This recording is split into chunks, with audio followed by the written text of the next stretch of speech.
शुरू करें आईएएस का सफर एपेक्स आईएएस के साथ। तो ये हमारी जो सीरीज़ लेके चल रहा हूँ मैं हिंदी से ऑप्शनल का रिवीजन के लिए। तो आज में इसमें है जो मैथिली शरण गुप्त है उनके बारे में और उनकी भारत भारती के बारे में। ठीक है, तो ये सीरीज़ आप सब्सक्राइब करोगे, चैनल को शेयर करोगे, लाइक करोगे, कमेंट करोगे तो उससे और ज़्यादा मोटिवेशन मिलता है, थोड़ा अपडेशन और कर पाते हैं, टाइम भी देने का मन करता है कि हाँ टाइम भी दे।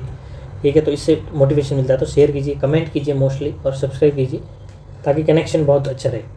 तो देखो, मैं पहले से वापस कह देता हूँ कि इसी जो क्लास में लेके आता हूँ वो नोट्स और शॉर्ट नोट्स में मिलते हैं आपको। शॉर्ट नोट्स साथ साथ में लिखिए क्योंकि दूसरी क्लास अपलोड होती है तो वो शॉर्ट नोट्स डिलीट हो जाएंगे और आपको ऐसे समझ नहीं आएगा। आप भले ही उसको डायरेक्ट अगर सोचोगे कि मैं अपने इसी को पीडीएफ निकालेंगे, उससे कोई मतलब नहीं रहने वाला। वो अपने जब आप अपने हाथों से नहीं लिखोगे तब तक कुछ नहीं होने वाला। और आंसर राइटिंग फिर ये जैसे ही पूरा हिंदी ऑप्शनल जल्दी रिवीजन हो जाएगा, मिड अक्टूबर तक हो जाएगा रिवीजन, आई होप। उसके बाद क्योंकि मैं डेली की क्लास या तो लेके नहीं आता हूँ या डेली भी लेके आऊँगा, तो ये सिर्फ 2 घंटे का टाइम है क्योंकि आप पूरा टाइम ऑप्शनल में मैं नहीं चाहता हूँ कि दूँ। आप अपने जीएस मेंस के सब्जेक्ट करिए, एथिक्स करिए, आप पैरेलल दीजिए ताकि आपका ऑप्शनल भी हो जाए, दूसरे सब्जेक्ट भी हो जाए। इसलिए मैं आपको इतना कम टाइम और शॉर्ट में और सब चीज़ें बता रहा हूँ। तो चलो आगे बढ़ते हैं। राष्ट्र कवि मैथिली शरण गुप्त के बारे में। गुप्त जी है, उनका जन्म 1886 में, ठीक है, और 1964 12 दिसंबर को इनका देहांत हो गया था। खड़ी बोली के कवि माने जाते हैं, द्विवेदी युग के महान कवि थे इन्होंने। द्विवेदी युग के उनके कवियों में उनका जन्म झांसी के सिरगांव में हुआ था। राष्ट्र कवि की उपाधि से इनको जाना जाता है। इनको कहते हैं कि राष्ट्र कवि, इनकी उपाधि दी गई है। ठीक है, उनकी रचनाओं को राष्ट्रीय चेतना है, धार्मिक नैतिकता, मानवतावादी, जो प्रमुख मानवतावाद की प्रमुखता इनकी रचनाओं में अपन को देखते हैं। प्रमुख रचनाएं कौन कौन सी? अगर खंड काव्य में देखें तो इनके खंड काव्य में एक तो है जयद्रथ वध, पंचवटी, नचहु और सिद्धराज, ये इनके खंड काव्य है, मतलब रचना है। महाकाव्य में साकेत और जय भारत, ये इनके महाकाव्य है। अन्य देखें तो द्वापर हो गई, विष्णुप्रिया हो गई, यशोधरा जो है, अन्य इनकी रचनाएं है। ये रचनाएं आपको याद रखनी है बकाया, ठीक है, ऐसा नहीं है नहीं रखनी है। इनके बारे में एक फेमस है नर, ये खुद कहते हैं कि नर हो न निराश करो मन को। ये मोटिवेशन में भी काफ़ी पढ़ते हैं। इनका नर हो न निराश करो मन को, कुछ काम करो, कुछ काम करो। ये प्रेरणा देते हैं, ये समाज को ये संदेश देते हैं कि आप ऐसा नहीं कि निराश होकर बैठ जाओ, आप देश के हित में कुछ काम करो, अपने हित में कुछ काम करो, देश के हित में कुछ काम करो, निराश मत बैठो। दूसरा कहते चारू चंद्र की चंचल किरणें खेल रही है जल थल में, ये इनके बहुत फेमस जो दो है। ठीक है, अब हमारे यूपीएससी के पर्सपेक्टिव में क्या है, भारत भारती। पहले तो भारत भारती का सारांश देख लो, मैं आपको सारांश लेकर आया हूँ कि भारत भारती जो है 1912-13 में रचित एक काव्य कृति है जो स्वदेशी प्रेम की भावना से ओतप्रोत है और तत्कालीन भारतीय समाज की दयनीय स्थिति और दयनीय स्थिति पर एक गहरा विचार करती है। भारत एक इसमें नायक है, भारत खुद नायक है, वो दुर्दशा है भारत की। वो कहते हैं कि भारत मतलब ऐसी हालत में, और हालत का कारण बाहरी और आंतरिक है। मोस्टली कारण क्या है, आंतरिक है, क्योंकि वहाँ लोग आलस में, वो किसी को कोई मतलब है ही नहीं ना, ये दिखाना चाहते हैं। तो भारत को जगाने के लिए उसका भाग्य आता है, भाग्य उससे आवाज़ लगाता है कि भाई तू जाग, लेकिन नहीं जाग रहा है। प्रतीकात्मक है, क्या कह रहे हैं कि लोगों से कह रहा है कि आपका देखो इतिहास देखो कितना उज्जवल रहा है, आप लड़ो अपने अधिकारों के लिए, आप स्वतंत्रता के लिए लड़ो, आप शिक्षा के लिए लड़ो, लेकिन लोग है ही नहीं, लड़ना ही नहीं चाहते। तो ये मूल है। कृति का मूल उद्देश्य भारतीयों को अपने गौरवशील अतीत के प्रति जागरूकता पैदा करना, उन्हें वर्तमान दुर्दशा से उबरने के लिए प्रेरित करना। इस ग्रंथों में हम कौन थे, क्या हो गए, ये लिखा है, और क्या होंगे अभी, ये कहते हैं हम कौन थे, कौन क्या हो गए और क्या होंगे अभी, आओ मिलकर विचारें ये समस्या है सभी। ठीक है, तो कहते हैं कि हम कौन थे, ये तो हो गया पास्ट, हम क्या हो गए, अब क्या हो गया प्रेजेंट में, और क्या होंगे फ्यूचर में, क्या होंगे, ये प्रोस्पेक्टिव बता रहे। तीनों खंड है विभाजित, अतीत खंड, वर्तमान और भविष्य खंड। भारत भारती की मूल संवेदना क्या है, गौरवपूर्ण अतीत जो है उसका स्मरण करना। गुप्त जी कहते हैं कि भारतीयों को उनके गौरवशील इतिहास का स्मरण होना चाहिए, वे ताकि अपने मानता से प्रेरणा ले सके। वो कहते हैं कि जब आपको अपने इतिहास के बारे में पता होगा, गौरव के बारे में, तब आप अपने इतिहास की मदद समझ सकोगे कि भाई हमने कितना कुछ बड़े काम किए, हमने एस्ट्रोलॉजी में बड़ा काम किया, मैथमेटिक्स में बड़ा काम किया हमने। हमारी देखो जैसे आयरन पिलर आज तक खड़े, तो हमारी कलाकृति, हमने बड़े बड़े मंदिर देखो, जैसे बृहदेश्वर मंदिर देखो, कई ऐसे मंदिर है जो स्टोन से बने, सिर्फ जहाँ सीमेंट। तो आज देखो, आज ब्रिज जो है वो इतने फॉल हो रहे हैं, उस समय की बनी हुई चीज़ें आज तक नहीं गिर रही है, क्यों? तो सोचो हमारे इतनी कितनी कलात्मकता थी, हम कितने ऊपर पहुँचे हुए लोग थे। जैसे वृद्ध भारत यही संसार सिरमौर है, ऐसा पुरातन देश कोई विश्व में और क्या और है। वो कहते हैं कि भाई भारत और इतना सिरमौर है, क्या ऐसा देश कोई विश्व में और है, वसुधैव कुटुंबकम। दूसरा, वर्तमान दुर्दशा पर व्यथा भी करते हुए कहते हैं वर्तमान भारतीयों की दासता, अज्ञानता और निष्क्रियता देखने को गहरी पीड़ा होती है। उदाहरण कहते हैं हम कौन थे, क्या हो गए और क्या होंगे अभी, आओ विचारे आज मिलकर ये समस्या है सभी। वे अपनी मतभेदों को भुलाकर राष्ट्रीय एकता की स्थापित करने के लिए सबको एक प्लेटफॉर्म पर आने की बात करते हैं, सब धर्म जाति वगैरह। इनमें एक बात ये याद रखना कि इनके एक पुट में कहा जाता है कि हिंदू यूज़ करते हैं, तो कहते हैं कि इनके जो इनके जो काव्य है या फिर इनकी जो मोटिवेशन जो ये देते थे देश के लिए, उनसे कहीं ना कहीं ये उनकी भावना हिंदूवादी भावना थी, ये मानते आलोचक मानते हैं, इसलिए मुस्लिम इनसे कटता चला गया। सभी भांति हमारा देश आज भी उन्नति कर सकता है, सब भांति हमारा देश आज भी उन्नति कर सकता है, ये कहते हैं। आक्रमणीयता और पलायनवाद, ठीक है, फिर राष्ट्रीय एकता का आह्वान भी करते हैं सभी उन्नतों को बुलाकर। फिर आक्रमणीयता और पलायनवाद का भी विरोध करते हैं। आक्रमणीयता मतलब जो कर्म नहीं करना, मतलब सोते रहना है, आलस भर में बैठना। ये पलायनवाद का मतलब ये होता है कि आप चीज़ों से मुंह मोड़ लेना, कह रहे मुझे क्या फर्क पड़ता है, मैं तो चला जा रहा हूँ, मुझे कोई नहीं। जैसे आप रोड पे कुछ चीज़ देख रही है, लड़ रहे हैं या फिर किसी अत्याचार हो रहा है, तो वहाँ आपसे पलायन कर गए, वहाँ से निकल गए। कभी भारतीयों को कर्मठ बनाने को, निष्क्रियता त्यागने का संदेश देते, ठीक है। उदाहरण के लिए अहर्निश हम रहते हैं अब अपनी ही सोच में, यूँ वो कहते हैं आदर्शों को पुनः स्थापित करते हुए भारतीय संस्कृति उच्च आदर्शों जैसे सत्य, धर्म और को पुनः अपना आग्रह करते हैं कि आप पुनः उसी मार्ग पे आ जाइए। ये चीज़ आपको पॉइंट याद रखना है। ये आपको उदाहरण यहाँ से मिलेगी, क्योंकि आपको यहाँ से भारत भारती के मिल जाएंगे, मेरे नोट से मिल जाएंगे। भारत भारती ऑलमोस्ट पूरा हो गया, मेरे भारत भारती भी नहीं पढ़ते हो ना तो भी ठीक है।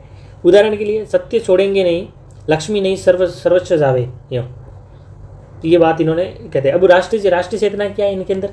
राष्ट्रीय चेतना देखें तो अतीत के गौरव से प्रेरणा, ये कहते हैं अतीत के गौरव से प्रेरणा लेते हैं, आधार बना के भारतीयों को आत्मविश्वास जगाने का प्रयास ये करते हैं। उदाहरण के लिए जय भारत जय भारत जय जय जय भारत, ये कहते ताकि ये अपने भारत की जय गान कर रहे हैं। नव जागरण का संदेश भी देते हैं, भारतीयों में को गुलामी की मानसिकता से बाहर निकलने और एक नई युग की तैयार होने का आह्वान करते हैं। वे कहते हैं आओ आज जो है कल ना होंगे भविष्य के हम, मतलब कहते हैं आज जो है ना हम वो कल नहीं होंगे, आप अगर अपने काम पे काम शुरू कर दो। भारतीय संस्कृति का संरक्षण भी करते हैं। उन्होंने अपनी कविताओं में भारतीय संस्कृति, धर्म, दर्शन की महत्ता पर भी बल दिया। वे आर्य ही थे जो कई इसमें देखो, इसमें भी इनको थोड़ा आलोचना की जाती है कि आप आर्य कह के साउथ को तो छोड़ रहे हो, आप साउथ से जुड़ नहीं पा रहे हो, दक्षिण भारत से, आप मतलब द्राविड़ वालों से। तो आर्य ही थे जो कहीं भी नित्य कर्मों में लगे, वो आर्यों की प्रशंसा करते हैं कि आर्य जो थे वो तो बहुत अच्छे काम कर रहे थे, एक्टिव थे। ये प्राचीन भारत में देखो तो इनके गांधीवादी विचारधारा का भी प्रभाव है, क्योंकि अहिंसा, मानवतावाद और सर्वधर्म संभाव की मूल्य गांधीवाद में मिलते हैं। अहिंसा ही परम धर्म है, ये कहते हैं अहिंसा ही परम धर्म है, अहिंसा ही परम सत्य है। अब तीनों खंड। दूसरा ये कवि के बारे में भी क्या कहते हैं? कवि के बारे में कहते हैं कि जो लेखक है उसका क्या काम होना चाहिए। वो कहते हैं ये ऐसा नहीं है कि ना मनोरंजन ही कवि का ना कर्म होना चाहिए, उसमें उचित उपदेश का भी मर्म होना चाहिए। ये नहीं है कि सिर्फ आप मनोरंजन करो। रीतिवादी कवियों पे ये आलोचना करते हैं, उनका खंडन करते हैं। तीनों खंडे भारत भारती के। पहला खंड कौन सा है? अतीत खंड, पास्ट की बात करेंगे, फिर प्रेजेंट की, फिर फ्यूचर। तो भारत की श्रेष्ठता बताते हैं। इस खंडों में कवि ने भारत के गौरवशाली इतिहास का विश्व गुरु के रूप में प्रतिष्ठित किया। हाँ, वृद्ध भारत से यही संसार सिरमौर, आगे हमने पढ़ लिया दुआ। फिर ज्ञान विज्ञान में अग्रणी बताया भारत को। भारत प्राचीन काल में कला, विज्ञान, दर्शन और धर्म के क्षेत्र में उन्नति चित्रण किया है कि भाई कैसा था आर्यों का वह धर्म व दर्शन, क्या था विश्व में कोई और किसी जगह पर था या नहीं था। ये लाइन आप यूज कर सकते हो, ठीक है। दूसरा है सामाजिक व्यवस्था के बारे में बताते हैं। प्राचीन भारत की सुव्यवस्थित सामाजिक संरचना, नैतिकता और मूल्यों पर गुणगान करते हैं। वे मोहबंद मुक्त के स्वच्छंद स्वाधीन थे, ये कहते हैं। वर्तमान खंड, पतन का कारण, वर्तमान दुर्दशा। ये पतन का कारण देखो दो है, एक तो आंतरिक पतन है, एक बाहरी पतन। बाहरी कौन सा है? बाहरी जैसे ब्रिटिश राज हो गया, ये सब बाहरी पतन का कारण है, क्योंकि वो ब्रिटिश भारत से आए तो टैक्स लगाना के टैक्स की आपत आए, टैक्स की आपत आई, ये टिकस की, वो टैक्स को पहले कहते हैं टिकस की आपत आई। तो लेकिन आंतरिक कारण क्या? आंतरिक कारण ये है कि आलस होना, दुर्व्यवहार होना अंदर, ठीक है, अकर्मण्यता होना, द्वेष होना, ये जो भावना है, एक के प्रति द्वेष होना मतलब दूसरे के प्रति द्वेष होना, ठीक है। आप निष्क्रिय हो, ठीक है, आपको कोई चीज़ फर्क नहीं पड़ता, पलायनवादिता होना, नशा होना, समाज में नशा, विकृतियाँ होना, ये चीज़ क्या है? ये आंतरिक कारण है भारत की दुर्दशा का, ये बताने की कोशिश करते हैं।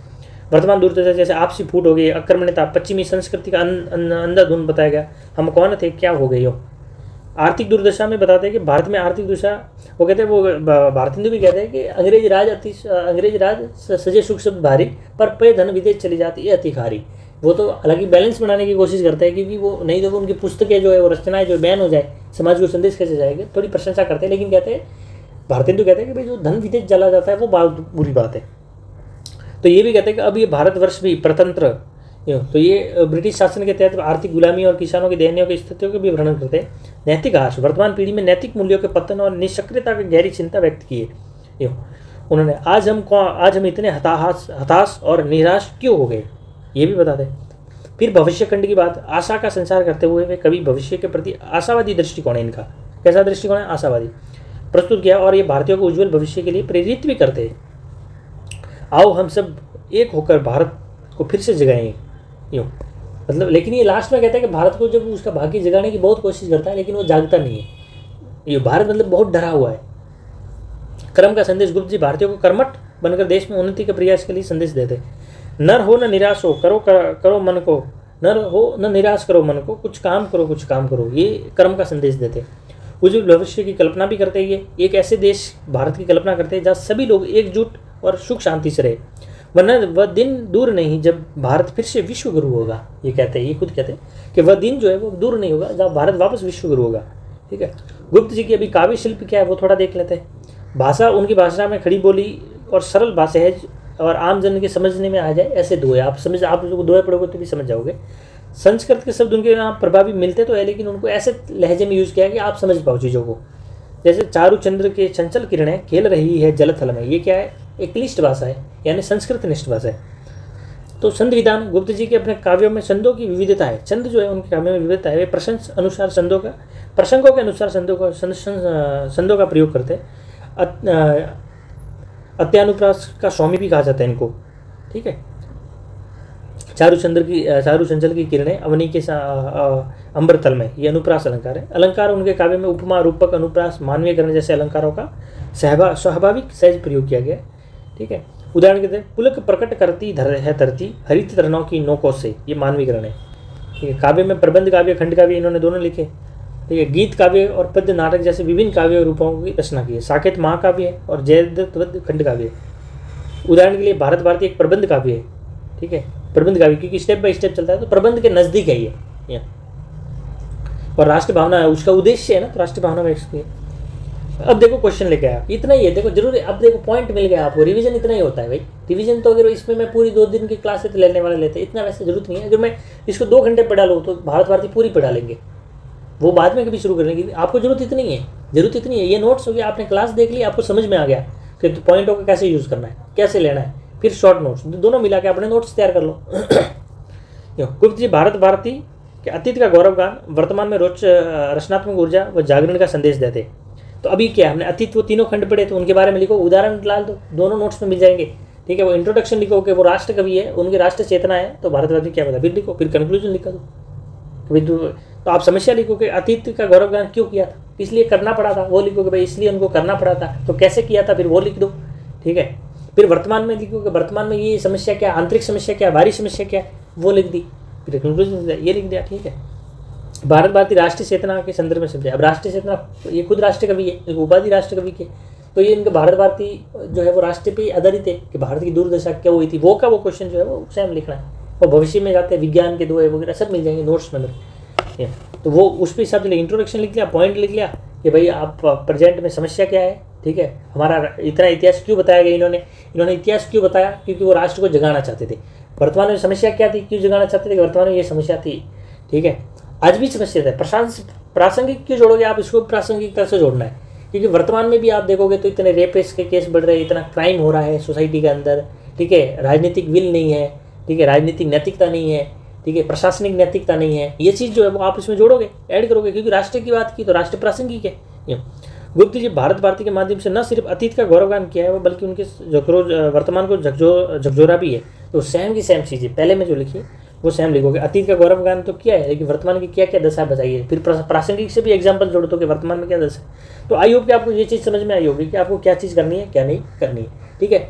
अगर दूसरी बात ये है कि रिवीजन में इतना ही है, ये बैठ रहे हैं, अब उससे आगे नहीं जाना है। आप ये दूसरी 100% मैं कहता हूँ कि ये नोट्स और मेरे शॉर्ट नोट्स ले लो, लिख लो, अपने हिसाब से नोट्स तैयार कर लो, इनफ है। दृष्टि नहीं भी पढ़ोगे और दृष्टि या फिर कोई भी आपने समरी के तौर पर पढ़ी हुई है, नोट्स बनाने की जरूरत नहीं है, फिर ये नोट्स यूज़ कर लोगे, इतना ही काफ़ी है, इनफ है। ठीक है। तो आप शेयर कीजिए, सब्सक्राइब कीजिए, थोड़ा मोटिवेशन मिलता है यार।